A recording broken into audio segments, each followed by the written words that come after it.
You weren't weak for letting them in. You were just never taught that love could coexist with limits. So you gave more. You forgave faster. You explained your pain, hoping they'd finally understand. But they didn't.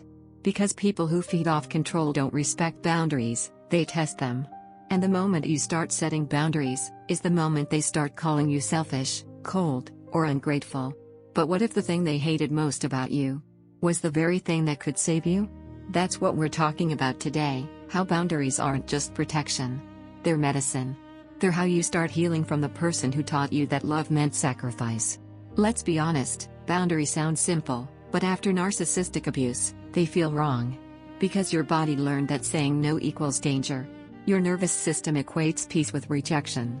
So you keep explaining yourself, over-apologizing, or tolerating things that destroy you, because deep down, your brain thinks that's how you stay safe. That's not weakness, that's trauma adaptation.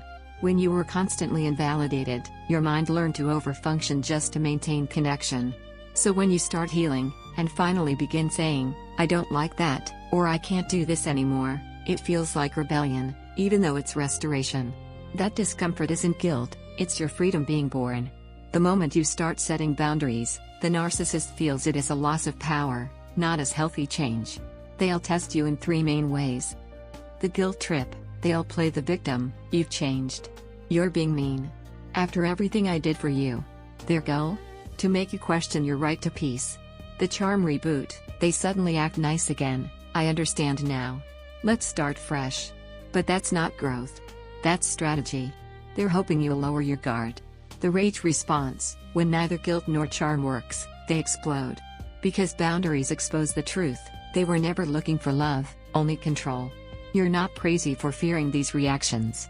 They're designed to make you abandon yourself again. But now, you know better. Psychologically, boundaries serve one powerful function: self-definition. In narcissistic relationships, your sense of self becomes blurred. You start measuring your worth through their moods, your safety through their approval, and your peace through their silence. Boundaries help you return to your original blueprint, the version of you that existed before you were conditioned to please. They retrain your nervous system to believe, I can protect myself and still be loved. I can say no and still be safe. That's not ego, that's emotional maturity. Boundaries aren't about pushing people away.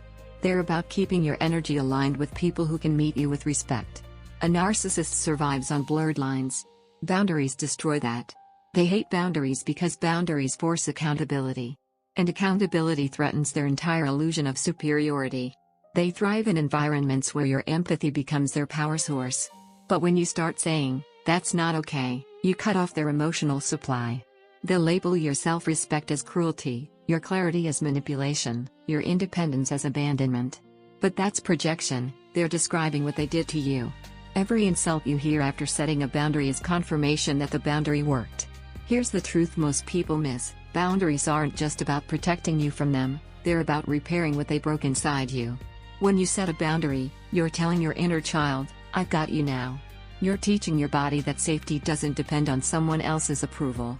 You're breaking a generational pattern of emotional servitude. Healing isn't about becoming harder. It's about becoming whole. The stronger your boundaries, the softer your heart becomes, because you're finally safe to feel. Here are a few boundaries that rewire your healing. The communication boundary: you don't explain your no. You simply honor it. If someone's offended by your limit, it was never love, it was control. The emotional boundary: you stop making their moods your responsibility. You can care without carrying. The access boundary: you decide who gets your energy. Not everyone deserves access to your peace. The time boundary: you give your healing the same commitment you once gave to fixing them. Each small boundary is a declaration of self-worth. You're not being cold, you're learning warmth without fear. The hardest part of boundaries is the aftermath, the silence, the space, the loneliness. Because when you stop overextending, you lose the people who only loved you for what you gave them. That hurts. But that space isn't punishment, it's protection. You're not losing people. You're losing patterns. And in that quiet, you'll meet peace, not the fragile peace that depends on keeping someone else happy, but the kind that comes from finally keeping yourself safe. You're not too much. You're just no longer shrinking. You're not cold. You're clear. You're not difficult. You're done being drained. Boundaries aren't walls. They're doors, and you finally hold the key. So when someone calls you selfish for protecting your peace, smile gently and remember, you spent years being selfless in all the wrong places. Now, it's time to be self-full. That's what healing looks like. You're allowed to disappoint others if it means not abandoning yourself. You're allowed to say no, even if your voice shakes. And you're allowed to rest in peace that doesn't depend on chaos. Because boundaries aren't punishment. They're how you finally come home to yourself. If this message resonated, subscribe, and keep rebuilding your peace with me, one truth at a time.